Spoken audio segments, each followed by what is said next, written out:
Mundua amaituko zela zioen iragarpen asko egin izan da historian zehar. Zorionez, inork ez du asmatu orain arte.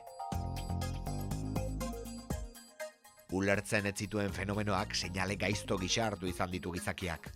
Eklipseak, liburu santuen interpretazio partikular edo interesatuak, edo kometa bat pasatzea, nahiko aitzakia izan dira.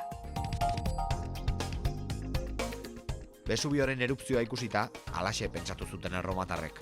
Senekak munduak artean bukatuko zela adierazi baitzuen.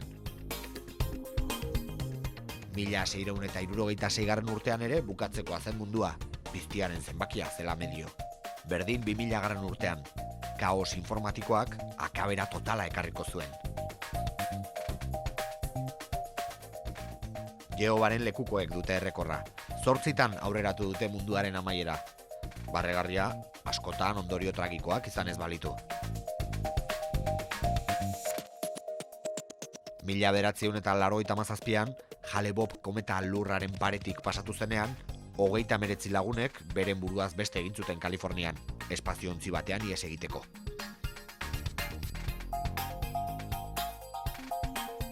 Gizakiak jakintzan sakondu hala, sineskeria horiek desagertze bidean egon beharko lukete, baina ez da hala.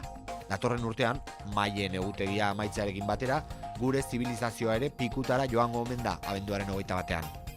Asko arriskatu gabe, aurre ikus dezakegu zer gertatuko den egun horretan.